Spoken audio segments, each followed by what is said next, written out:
इतिहास में ना कई बार ऐसे पल आते हैं जब एक अकेला इंसान एक पूरे साम्राज्य के सामने खड़ा हो जाता है। आज की ये कहानी एक ऐसे ही साहस की है, मेवाड़ के महाराणा प्रताप की। वो योद्धा जिन्होंने मुगल साम्राज्य की पूरी ताकत को अपनी वीरता से चुनौती दे डाली थी। तो चलिए आज उनकी उन शानदार जीतों के पीछे की कहानी को समझते हैं।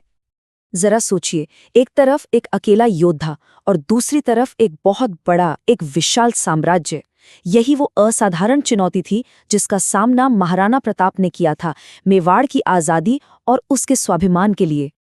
महाराणा प्रताप के जबरदस्त प्रतिरोध को समझने के लिए ना हमें पहले उस जमीन और उसके संघर्ष की कहानी को जानना होगा। यहीं से मेवाड़ के उस ऐतिहासिक प्रतिरोध की कहानी शुरू होती है। देखिए, मेवाड़ सिर्फ एक राज्य नहीं था, ये उत्तर पश्चिमी भारत में आजादी का, स्वतंत्रता का एक किला था। एक ऐसा किला जिसने 16वीं सदी में महाराणा प्रताप के नेतृत्व में मुगल विस्तार का डटकर सामना किया। प्रताप का ये संघर्ष सिर्फ जमीन के लिए नहीं था, ये मेवाड़ की पहचान और उसकी संप्रभुता के लिए था। हर बड़े योद्धा की जिंदगी में एक पल ऐसा जरूर आता है जो उसकी वीरता की असली परीक्षा लेता है। महाराणा प्रताप के लिए वो पल, वो क्षण हल्दी घाटी के मैदान में आया। ये एक ऐसी कसौटी थी जिसने उनके नाम को इतिहास में हमेशा के लिए अमर कर दिया। साल था 1576।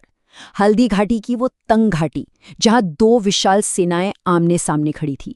ये एक ऐसा टकराव था जिसे आने वाली पीढ़ियां हमेशा याद रखने वाली थी। इस लड़ाई में प्रताप का सामना हुआ अकबर की शक्तिशाली सेना के एक बहुत बड़े सेनापति बहलोल खान से। ये कोई मामूली सिपाही नहीं था, बल्कि मुगल सेना का एक बहुत ही अनुभवी और ताकतवर योद्धा था, जो अपनी क्रूरता के लिए भी जाना जाता था। अब सवाल ये उठता है कि जब दो इतनी बड़ी बड़ी सेनाएं टकराती हैं, तो क्या एक अकेले योद्धा की ताकत, उसकी हिम्मत सच में लड़ाई का नतीजा बदल सकती है? क्या एक इंसान का शौर्य पूरी की पूरी सेना पर भारी पड़ सकता है? महाराणा प्रताप ने इस सवाल का जवाब अपनी तलवार से दिया। उन्होंने बहलोल खान पर ऐसा वार किया कि एक ही झटके में उसे उसके घोड़े समेत 2 टुकड़ों में चीर डाला। आप सोच सकते हैं ये कैसा नजारा रहा होगा जिसने युद्ध के मैदान में सबको हैरान कर दिया होगा। ये सिर्फ एक दुश्मन का अंत नहीं था, नहीं। उस दौर में ना इस तरह के काम सेना के मनोबल के लिए बहुत जरूरी होते थे। ये प्रताप की कभी ना हारने वाली वीरता का प्रतीक बन गया।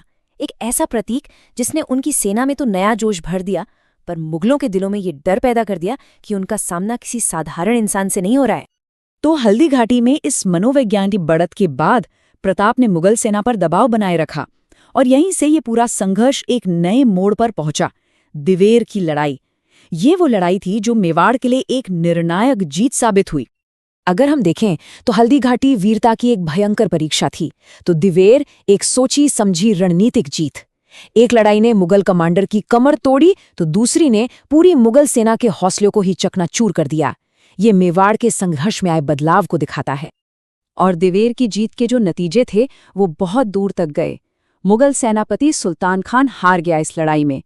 प्रताप के बेटे अमर सिंह ने भी गजब का पराक्रम दिखाया, और सबसे बड़ी बात ये हुई कि मेवाड़ में जो मुगलों की कई चौकियां थीं, उन पर फिर से कब्जा कर लिया गया। इससे उस पूरे इलाके पर मुगलों की पकड़ बहुत ज्यादा कमजोर पड़ गई। तो इन 2 बड़ी जीतों ने मिलकर आखिर क्या विरासत छोड़ी? ये सिर्फ लड़ाइयां नहीं थीं, बल्कि ये एक ऐसी वीरता की गाथा थी जिसके परिणाम बहुत दूर तक महसूस किए गए।